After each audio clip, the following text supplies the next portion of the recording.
Welcome to Lynn Cullen Live, talk radio without the static. Email your questions and comments to lynn@pghcitypaper.com. And now your host, Lynn Cullen. Well, hello there, and sorry, the mic would not stay up. We've been messing around, and it just, damn. Okay, so I'm going to have to hold it during the show, which is a little bit of a pain in the neck. Anyway, welcome. And it's Tuesday, no fire alarm drills, and Susan should be on the line. Hi, Suze. Oops.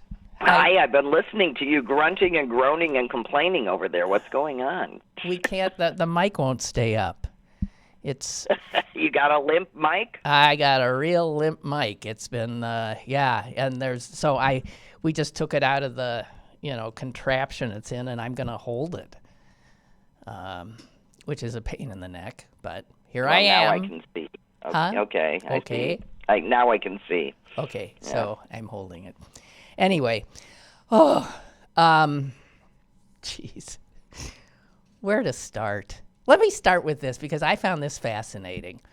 A friend sent me this, and this is written by a woman who teaches reading, teaches people how to read, and so she is a expert at noting when people can't read, and she perceives what the issues are.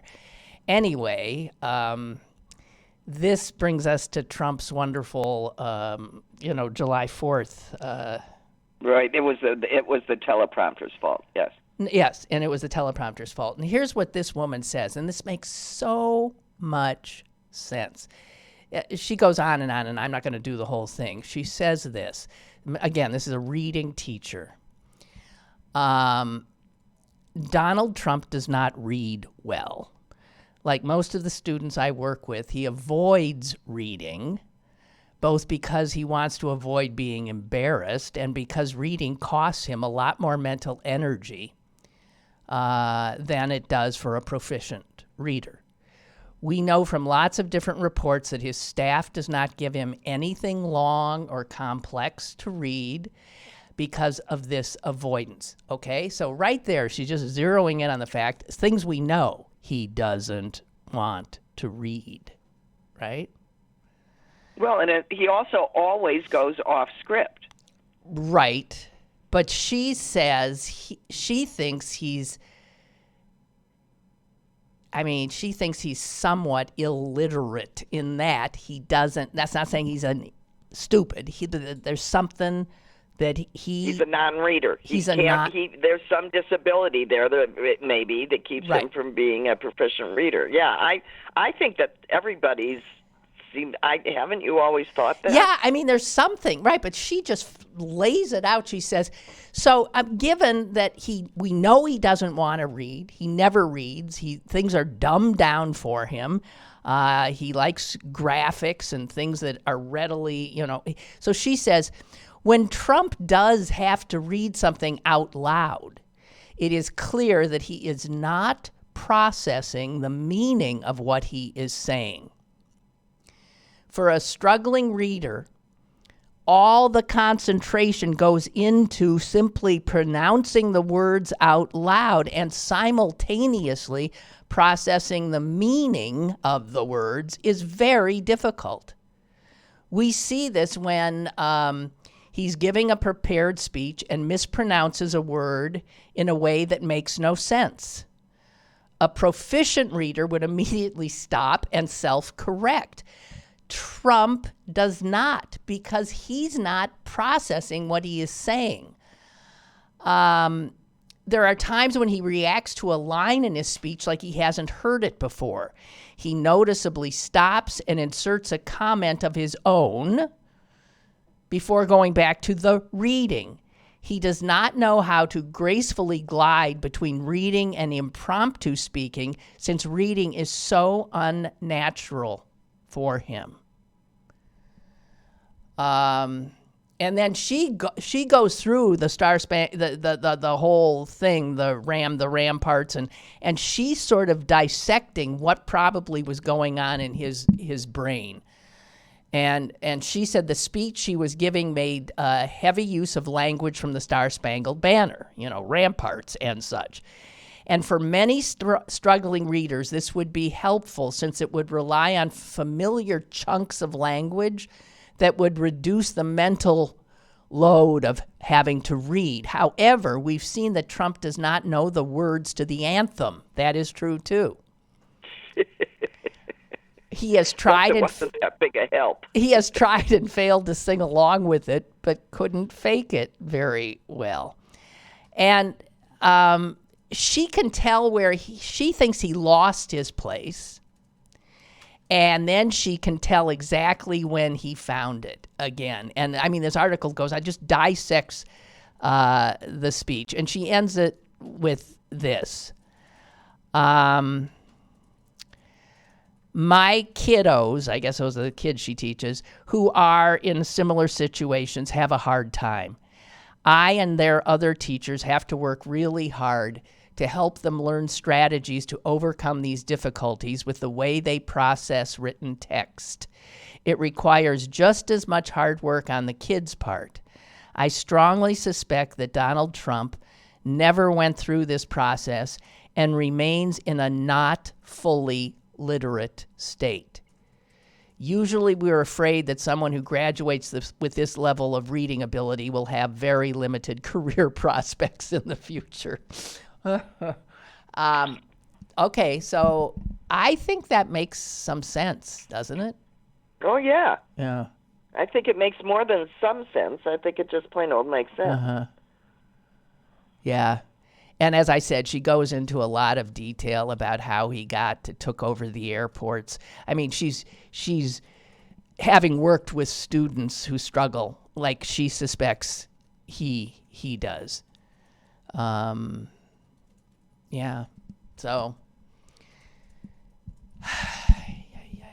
I mean, that's how, because you often, he'll come out with something that is literally incoherent, word salad. But he also does it when he's not reading. Right? Well, right. But then thus you have, ex-cabinet secretaries who have been known to say, he's a moron. And, he clearly isn't that. No. But he's not terrifically bright, and he clearly has some learning disability issues combined with ADHD and everything else, and I'm not a doctor and have no right to be making these diagnoses. But I'm just saying it's like there's a constellation of issues with this guy. Yeah, I think so too. I think that's probably absolutely correct. Ay. I mean, there's the similar thing out by the guy that interviewed him to get into the Wharton School. Oh, right, I saw that. Yeah. Who by the way happened to be his older brother's best friend. Yeah. Friend forever. With best lifelong friend. Right. And he did what he was supposed to do, and he gave him a positive rec, but he said, I didn't make the final decision, but he got in. And then he pointed out it wasn't a big deal in those days. He said, I feel like at least half the people got in. Someone looks up the statistics. 40% of the people that applied got into Wharton. At that time, this is 1967. Also at that time, versus 7% now. Right. And so it's a slightly different thing. And we know it was a different thing. Back when we were going to college, it just wasn't that competitive. No, it was not. It was not. I never would have gotten into Northwestern. No, I would never have just waltzed into Washington University. No, I know we would not, because we were very ill prepared. We went to a school that didn't really prepare people for college. And I don't know. I would not have gotten in. No, I mean, it was just a totally, and anybody that's around our age, it needs to admit this. So I also think it's very interesting that the same article notes that Fred, his older brother, who was the best friend of the admissions officer, they both each wanted to go to Wharton 10 years prior, and the friend gets in, and Fred doesn't. Trump didn't, right. So he didn't make that right. 40% cut. No, but he helped his little brother. Yeah. The other weird thing, and was it in that same article where they said, maybe not, but I read that he was lauded in articles as having graduated first in his class. That even, I mean, and it's part of the lore that he was this brilliant, and he wasn't anywhere near first in his class. So how does that ever get? Anyway, okay. But I think this reading teacher has nailed it. And she said, I'm pretty sure I know what's happening with him, but I haven't seen anyone else post about this. But so I'm going to, so then she lays it out. And she's very teacherly in her, it's not particularly political. In her analysis. Yeah, she's just like saying, wow. I mean, I've worked with kids who would have this issue. So, whatever. She's seen it. She knows exactly what it means. I don't think that that's hard to believe at all.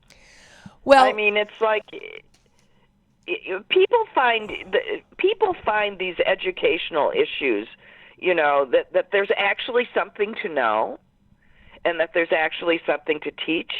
That these professionals that we let around our children are actually trained and know what they're doing, and are not the scum of the earth as we treat them and pay them. So I think this is fascinating to a lot of people. But this is what our children get to have now, which is this expertise. That there used to be this whole group of lost kids.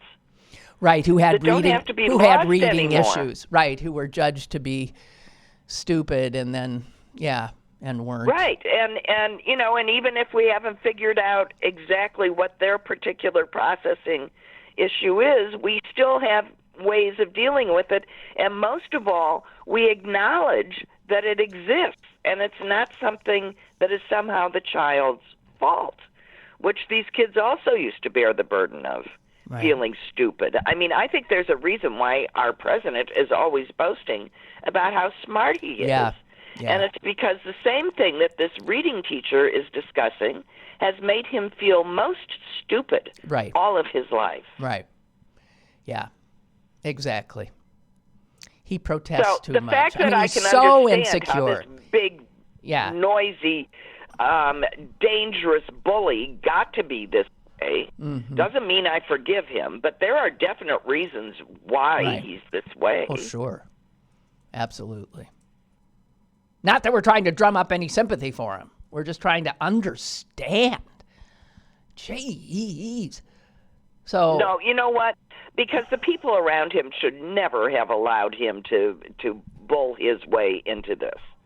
And I mean, he precisely because he feels about himself the way he does, thought it was all a lark, and nobody could possibly miss what an idiot he was. Yeah, so that's what everybody else thought. That's why nobody stopped it.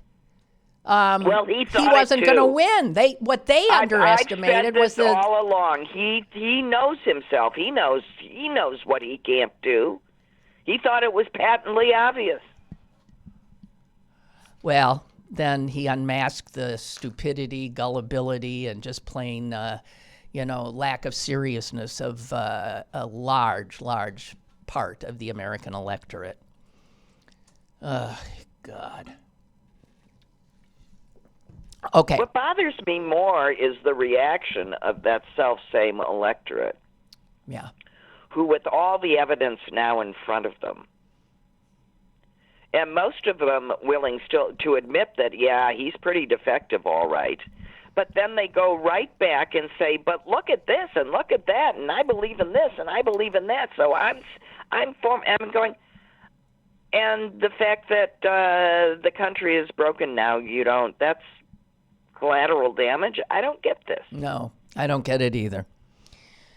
And these are the people who probably also say people should be responsible, They don't feel responsible. They're not willing to own what they've done. And I don't know. So, okay, Susan, I have to just throw this in for a little lightness. Our dad so loved reading the wedding stuff in the Sunday New York Times. Yes, I didn't read it yesterday. Oh, no. Well, that's okay. You wouldn't have necessarily. I just happened to focus on this one because there's pictures and then little stories under them, and this picture was a picture of older people, and so I'm always intrigued when I see, here's some old people getting married. So I'm curious, and it turns out it's two rabbis. The guy is a 69-year-old rabbi emeritus in New Jersey somewhere, and the bride is a 56-year-old rabbi also in Jersey. And they met, of course, at a Torah study at a diner. Torah study at a diner? But they did. But here's the thing that blew me away. Rabbi Kushner, that's the groom, Rabbi Kushner is a descendant of John Alden and Priscilla Mullins, passengers on the Mayflower. Well, he's not 97% Ashkenazi. Jeez! What do you mean? I mean, a rabbi who's descended from the Mayflower, from John Alden? How the hell that happen? Only in America. He looks so Jewish. Melting. It's a joke. The pot melted. He doesn't look at all. Melted. Yeah, but he doesn't look at all like a pilgrim. He looks like such a Jew. I mean, it's what? So where's the? Well, they took over.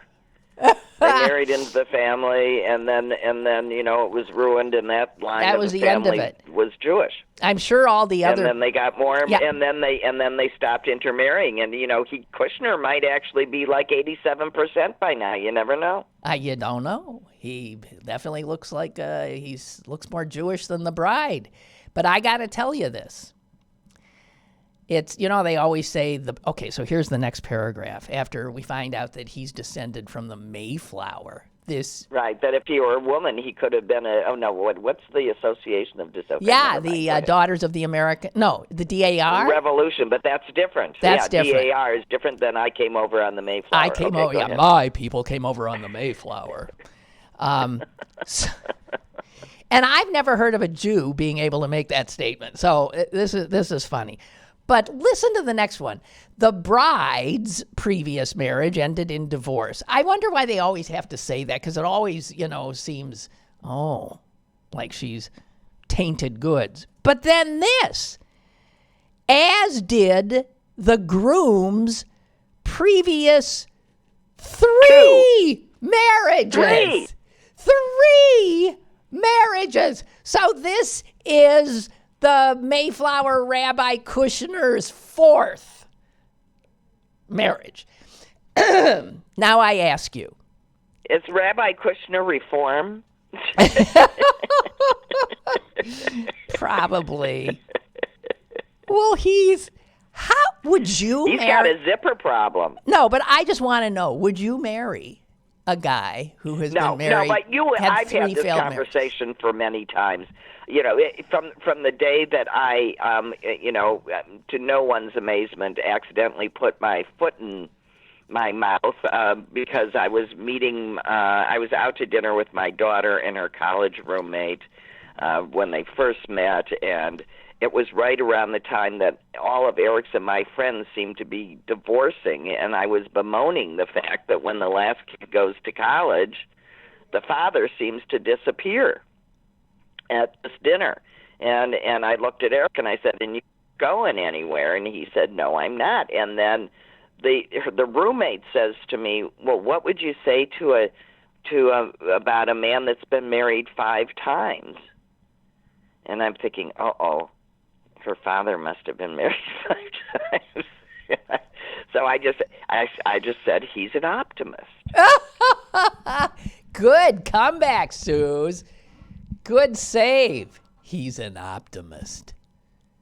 Well, it was a good save, and then but now years later, I know this man, and I know him because he was in the same profession as my husband, and I swear we would see him every time we were at some national or international thing. That man would be there with a woman, not his wife. Yeah. So he must be on 10 or 12 by now. God Almighty, and he's a shrink. Here's my question. What is it? What does number 4, 5, 6, 7 think? Well, those are the optimists. This is a changed man? No, but it's the bride that's the optimist. Yeah, well, that's what I mean. The bride. What does the bride think? Well, she's thinking she's different. Well, the only way she's different is if she's the one that gets to bury him. This he's guy's 69, so anymore. maybe that's the other rabbi's thinking when she said I do. But I mean, you're going to marry somebody who's done this little routine 3 times before, saying he'll love and cherish you for blah, blah, blah, and he will this and that, and it all turned out to be a lie? Yeah, until the next one shows up. He meant it at the time. He's a man of God. Yeah, okay. Well, she's a woman of God, and I wish them all the luck in the world because I think they're going to need it. I wonder how many of them were his, what are we called in the synagogue? We aren't exactly parishioners. What are we? Congregants? I think you're members. Congregants.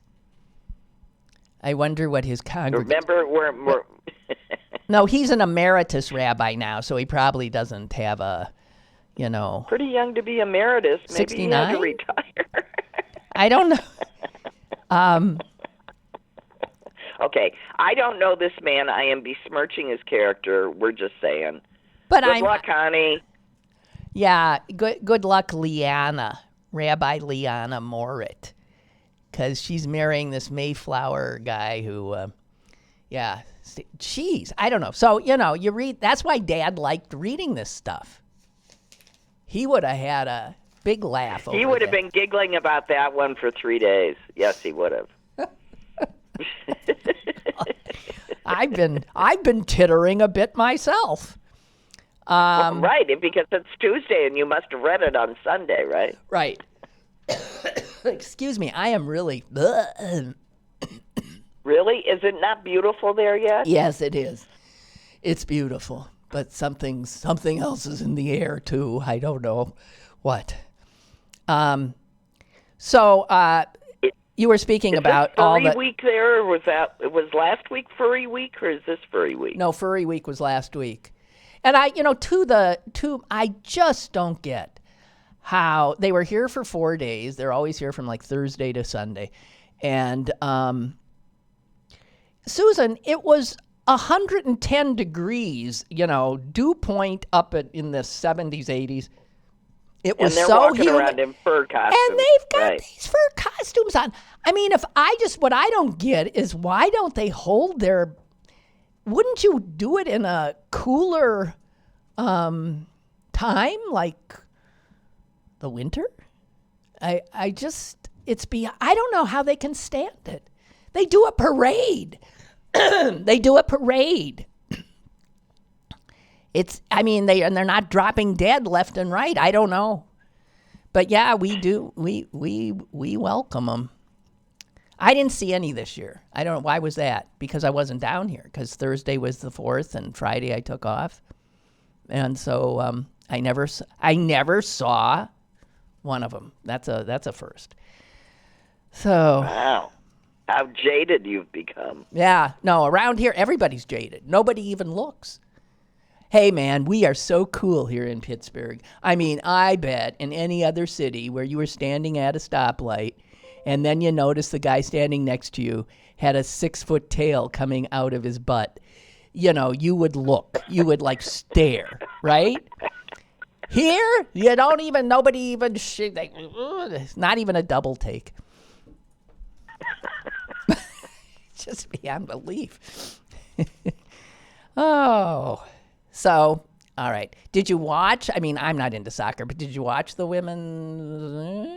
Oh, yes. I mean, we, I've had company all this week. Yes. So you guys watched? And just as an aside, they are getting ready to leave, but through my open windows, I can hear my brother-in-law downstairs blowing the leaves and residue off my sidewalk. I'm going to miss these two. Yeah. I'm going to miss you when you're gone. They've more than earned their keep. They've been very good house guests. Those are good house guests. They've been cleaning your place. They've been working their butts off, and I've been enjoying it. The house is much nicer for it. Anyway, what were we talking about?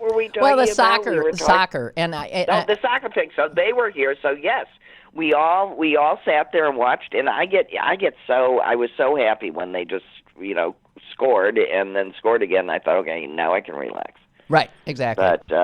But you know what? The guy who writes sports for the Wall Street Journal, a guy named Jason Gay, I'm going to read the last paragraph of his piece. And he's talking about Megan Rapinoe, who is the pink-haired Wonder Woman, right? Wonder Woman. And there's just something... Well, you know what? Let me say... Really refreshingly, here I am about her. Right. I like her very much. Yeah. So, and he's pointing out that the pressure she was under is unlike any pressure on it. It's the World Cup. So she's not only doing the World Cup, but she's feuding with the President of the United States. She is lambasting governing bodies for the inequities in women's soccer. She took on every hot-button question that she was asked. And, by the way, with all of that pressure on her, she scored both goals in the round of 16 against Spain, both goals in the quarterfinals against France, the game winner in the final, and the Golden Ball Award as the best overall player in the tournament, despite the fact that she sat out one of the games, right? So she athletically and her just cool, calm, never wilting under pressure that would destroy any athlete, male or female. And this is how he ends it. It is one of the all-time talk and back it up performances in sports history. It's a little Joe Namath, a little Muhammad Ali, who was another socially conscious athlete who knew a thing or two about having his patriotism questioned. And he's saying to the Wall Street Journal crowd, look, hate it, love it, it doesn't matter. If you're not into Rapinoe, tough. She is legendary now, and so is the team that made all of that noise at the 2019 World Cup. And he says necessary noise that will be heard forever. The most formidable team and this incredible leader who took on everybody. And pretty frigging amazing. And I think comparing her to, her performance to Namath's, Super Bowl performance when everybody said, "Are you kidding?" For people to brag beforehand, is very either foolhardy or shows a level of certainty and self-confidence that most of us don't have. And willingness have. To deliver, right. That's right. And I think Gay points out that Dizzy Dean had once said, "It ain't bragging if you can back it up." That's right. And people are unused. See, it's not telling people what you're going to do. That's right. And it's not a proper thing for a woman. Women are not supposed to brag. Very unfeminine. So I just Oh, Ross Perot died. Ross Perot died? Yeah, Brian just let me know. That just must be breaking. He was 89, and Brian said he was Trump before Trump, in that he was an outsider who really didn't want to be president. But Perot dropped out. Unfortunately, Trump did not. Yeah, Ross Perot shook things up in American politics. And I think that was the closest thing to is he maybe had the best third independent run? Wait, did he drop out? He wasn't on the... Well, we'll find out when we read the obits. Whatever. Jeez. Yeah, I'm looking for the obit. It's not breaking on the Washington Post, although a federal court has ruled that Trump cannot block his critics on Twitter.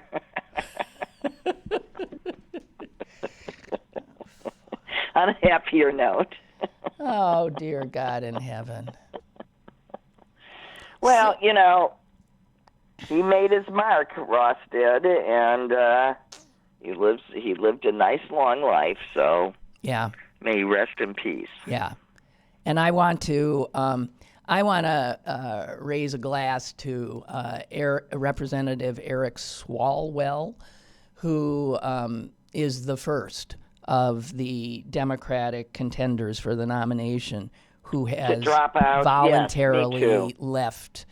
And I mean, it speaks well of him. And well, it's yes, it does. And people need to let's see who else is willing to put the good of the country over their own narcissism. Well, don't hold your breath. You know, if you don't have a chance, and it should be pretty clear now, then clear the way so we can have the time and the opportunity to make a clear assessment and to back them and build their momentum and get them where they're going. Give us the opportunity to work as a team, please. And, you know, I'm beginning to think as I go through social media and I listen to comments that are, you know, blogs that I read or things that I see, I'm beginning to think that a lot of these Bernie supporters who are showing up again are beginning to remind me are Russian bots. Are Russian bots. I think they're Russian bots, and they are just in there maybe to create, you know, disunity. Well, I mean, it's not as though I really am because that's not. because so why wouldn't they be? I mean, this is all happening again. We've done nothing to prevent it from happening again, right? No, and so I want everybody to sort of have their antenna always up, and you know, throw out the stuff that's too far this way, and throw out the stuff that's too far that way, and try and go with, you know, what seems to be mainstream, acceptable, and provable stuff, and then make your decision. Let's try to behave like an educated citizenry. You know, Richard Cohen, writing in the Washington Post today, is voicing the terror of many Democrats or people who want Trump out. I'm not even sure he is a Democrat, come to think of it. But he wants Trump out. And he's just watching the Democrats do what they do, arguing about reparations for slavery and saying they're going to take private insurance away from people. And he says this: the Democratic Party has a possibly fatal inability to prioritize. I think he has got that right. The urgent challenge ahead is to rid the nation of Donald Trump, not to mollify this or that identity group or wrestle over issues that could not be solved when they were even relevant, such as busing. As it is, the candidates are campaigning in an America of their own imagination, an America a bit to the left of Sweden and as racially unified as one of those old Coca-Cola commercials. These Democratic candidates pander to the extremes of the early caucus and primary states, thinking they can seduce the middle of the electorate later on down the road. Or, in my case, giving me a choice of one of them or Trump. And he says, sedate me. So I think a lot of people are, again, watching Democrats do what they do and are getting very queasy. The Democratic Party has a fatal inability to prioritize, to organize, to prioritize, and to create the narrative that seems to, propel the election coverage and everything. They're just constantly getting into these things that only real liberal and lefties care about. And you can't win a national election with just liberals and lefties. Is that not correct? That is correct. God. And he points this out. At the moment, look at the Democrats. They're squabbling over what is called forced busing to achieve school desegregation. Now, it seems, he says, that the Democrats have forgotten that with the possible exception of the draft during the Civil War, no program has been more hated by working class Democrats.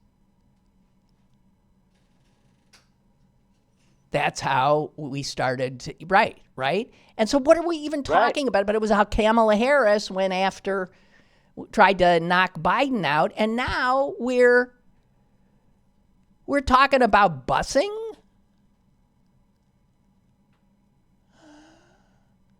And it's take up for one that knows it's a lose-lose. Yes, it's total lose. This is what it was and is.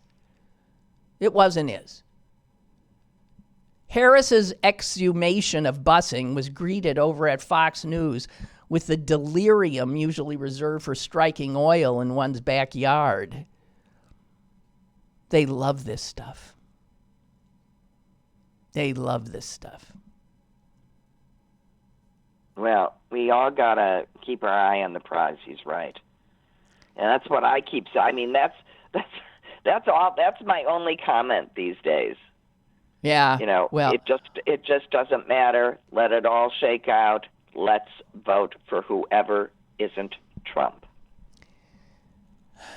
That's all. One job to do. We got two jobs to do. One is to vote correctly, and the other is to do whatever we can to make sure that we get every last person that we know to the polls. That is correct. That we aid efforts to get people to the polls. That if we want to go to door, it's to explain why it's so important and why your vote really actually does count. Please go. A woman put something up on Twitter that here it is in a nutshell. Here's a lot of things in a nutshell. The stupidity of the American people, and particularly Trump voters. And here it is. A woman named Janet Johnson said, I was speaking to a lady in the Florida Panhandle about the Confederate flag. She said she didn't see anything wrong with it, and she called it was representing her heritage. I said, well, Germans could say the same thing about the Nazi flag. And her response was, yeah, but they lost the war. Oh, my God. Yeah. I think. So then what that's all she has. That's all she put down. They lost the war. And I'll tell you what, I have said many times that this woman who said, yeah, but they lost the war might be correct, because even though the Confederacy lost the Civil War, with Jim Crow and the institutional racism after the war, and the fact that they pretty much, all those Southerners control, it seems, the Congress and The only Democrats that seemingly until Obama could get elected were from the South, because you had to mollify these people who can't take in that they lost the Civil War. I don't know. I think the Civil War was a battle in a larger war, and which still, yeah, right. I agree. I mean, and because we won none of these that, issues. Yeah, we won that big battle, but no, the war never stopped, and I can see why somebody living in the United States would not really be clear about who won that war. Right. By the way, Tom Steyer just announced his for president. Oh, there you go. So we thought we were one down, and now just get these rich white guys out of here. Get them out! Okay. So Michelle Goldberg, writing in the New York Times today, is writing about these rich white guys who control everything and run everything, and she's specifically speaking about how the hell Jeffrey Epstein managed to do what he did and not be in jail for the rest of his life. All right. And well, hopefully there's a yet on that. Yes, but how does it happen that a guy like this is who does he? We know who he knows. No, because there's a handbook. I firmly believe this, that when you cross an invisible line of wealth, and you're male, and at this point, whether your race and religion drop out at this point, it's just male, rich male. Apparently, there's a handbook that says at this point you are entitled to do whatever damn thing you want to do, and you will not be held accountable. You can indulge the every system will protect fantasy, you. and you'll just call another rich white guy to get you out of it. Right. So Goldberg points out these interesting things. So we've heard somewhat, I have, about this. A profile of Epstein that was written in 2003 for Vanity Fair. And the reporter in that is a woman named Vicki Ward, and she went into his, palatial New York home and, was describing it in all its, lavishness. And in the course of doing this piece, and she was painting him as a Jay Gatsby type. No one could ever quite figure out how he made all the money. And that's something you see over and over and over again with current reporting on him. She, though, then hears from two sisters and a mother who, on the record, told her about their experiences with Jeffrey Epstein. And she included this in the article until, of course, the article got to the Vanity Fair editor, Graydon Carter. And Graydon Carter cut that section out, saying to the reporter, Jeffrey is very sensitive about the young women. Well, because they're illegal. But here is the editor of Vanity Fair protecting him. We're taking that out. Carter has now said, he put out a statement on Monday saying that was not the reason, that the reporting had not been solid enough, right? So here's what Ward told Goldberg. She went back and looked at her transcripts of her interview with Epstein. And she said this, what is so amazing to me is how his entire social circle knew about this and just blithely overlooked it. They would praise his charm, his brilliance, his generous donations to this or that. And that yet they all would mention the girls as an aside. And she says this reveals a deep corruption among male elites across parties, and the way the very rich can often purchase impunity for even the most loathsome of crimes. There it is. We are a loathsome culture. The woman who was his main procurer, a close companion of his, her name is Ghislaine, I don't know how to pronounce that, Maxwell. She would get him a lot of these 14-year-olds. And as a matter of fact, I saw a picture last night of Prince Andrew with a 14-year-old girl with this procurer, Maxwell, in the background. She was in attendance at Chelsea Clinton's wedding, the procurer, in 2010.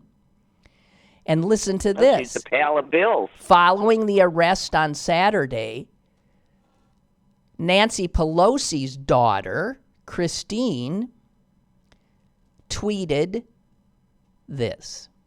It is quite likely that some of our faves are implicated, but we must follow the facts and let the chips fall where they may. Nancy Pelosi's daughter is saying a lot of guys we know, we love, our people are going to go down in this. Well, she's talking about Clinton. Clinton was well, a that's known right, and associate. Chelsea, and along with Alan Dershowitz, who should go down the hill. Yeah. Well, the bizarre thing is Ken Starr, who went after Clinton for having sex, consensual, with a young, of-age woman, was the one of the attorneys that got Epstein off on the Florida charges.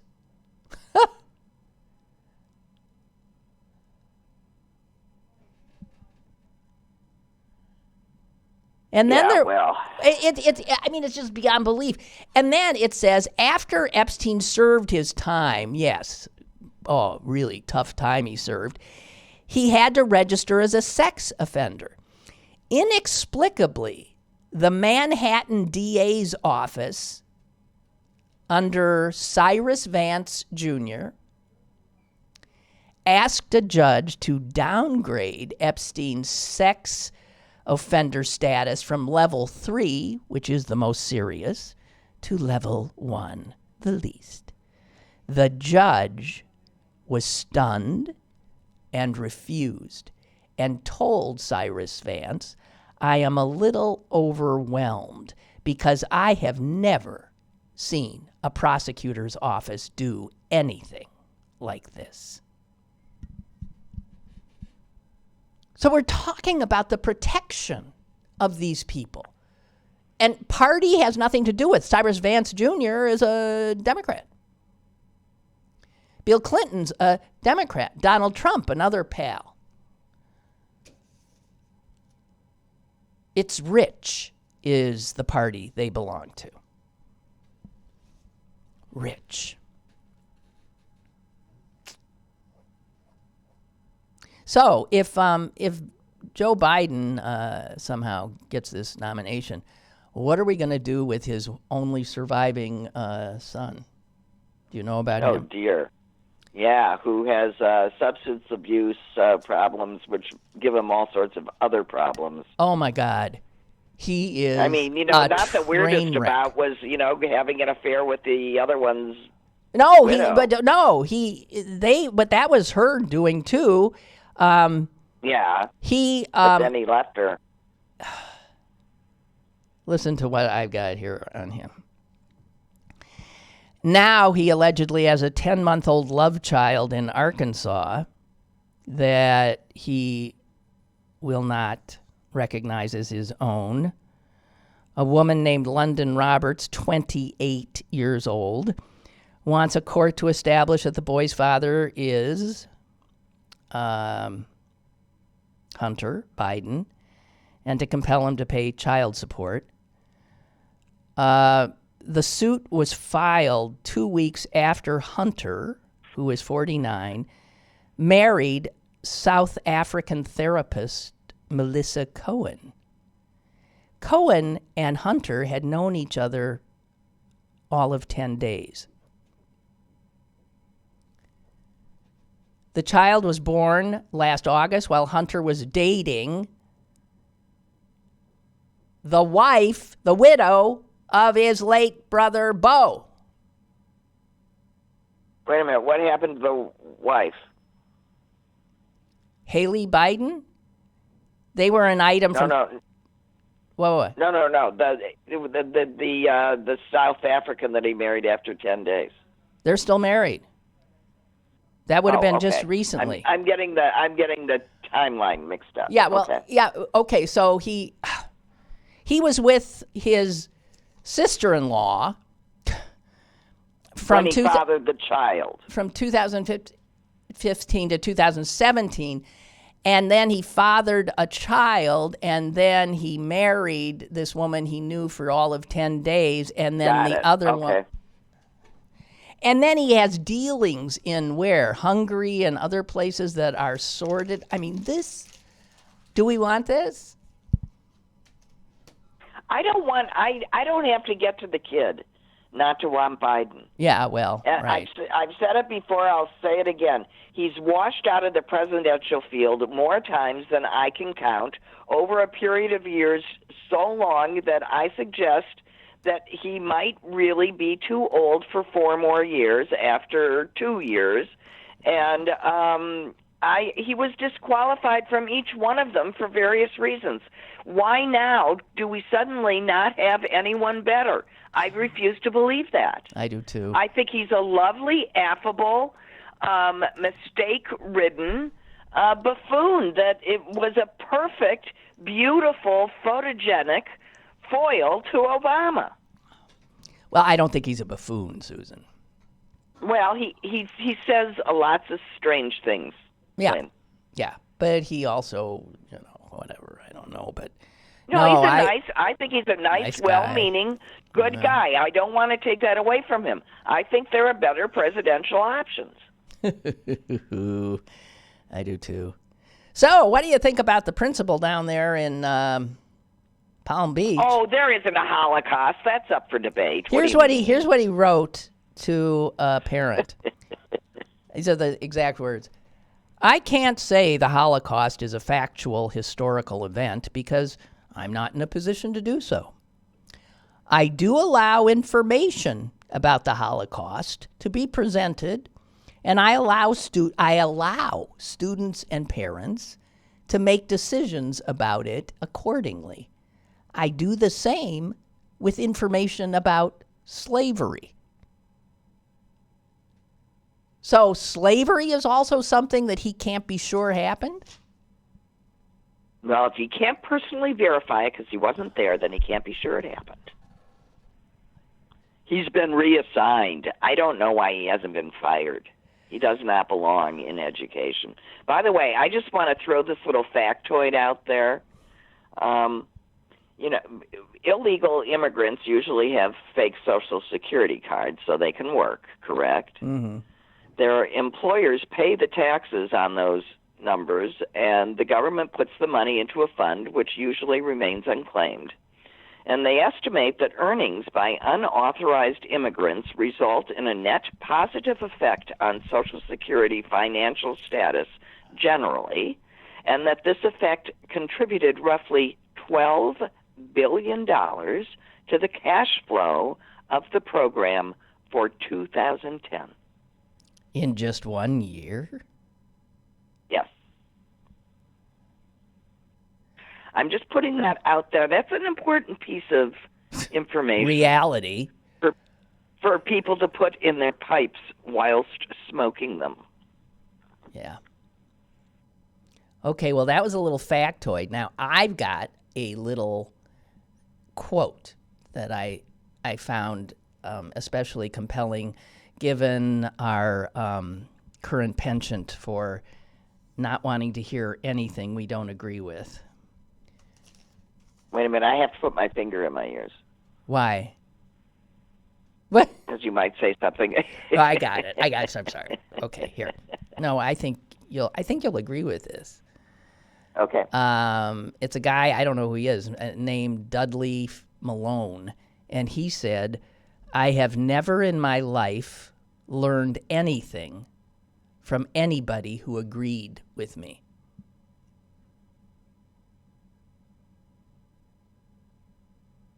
Well, that's true.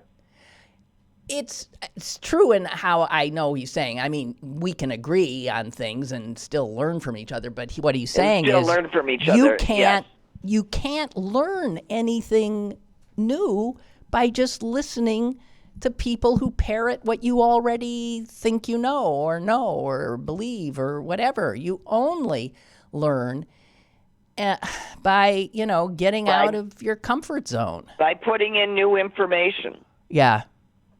Yeah. And I mean, and things only grow and get better through collaboration. And collaboration is another word for listening to people who have different thoughts than you.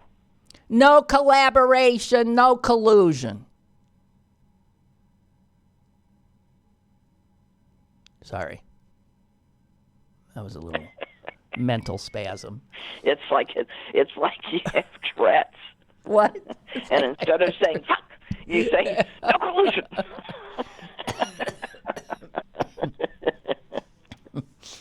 God almighty. I got another quote, which is also correct. And this has been said many times by many different people, but this particular one is credited to George Bernard Shaw. The worst sin towards our fellow creatures is not to hate them, but to be indifferent to them. That is the essence of inhumanity. That's it? So, yeah. That's it. So, all righty. I don't know, Suze, we got a minute left, and I'm not going to start on something else. But are you heading up to Green Bay now? I have to. I have a few things to do. Yeah. And I'm actually going to exercise, and then I am going to get in the car and go up to Green Bay, and then I'll be back on Friday. I'm getting tired. Back and forth and back and forth. Well, it sounded easy, It sounded like an easy idea. Well, we'll see. I want to just say this: that life in general is tiring. Have you know? I mean, it is. I mean, most people I know are tired. They are. Well, and here's the thing that most people are tired. And here's the thing the part that I don't like, and it's the only way that I feel at all my age, is that I just don't have the stamina I used to have, and that I don't like. And it's in spite of doing everything I can to keep up energy levels and stay a healthy, active human being, and I just it's just not there, and I can see it. Right. I know. All right. Well, suck it up. That's the way to end the show. As the sands run through the hourglass. The hourglass.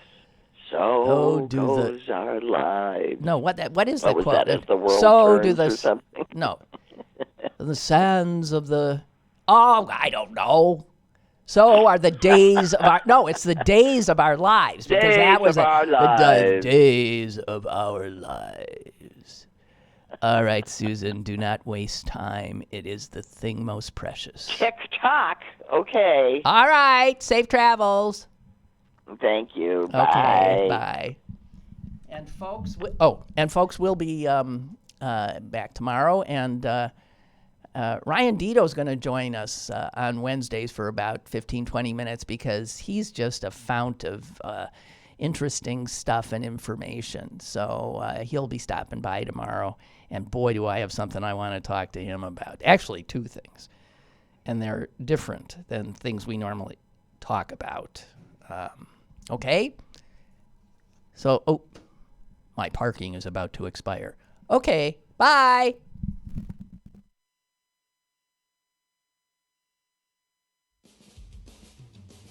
Lynn Cullen Live, Monday through Friday from 10 a.m. to 11 a.m. and archived at pghcitypaper.com. The opinions expressed on Lynn Cullen Live are those of the host and do not necessarily reflect the viewpoints of Pittsburgh City Paper or its advertisers.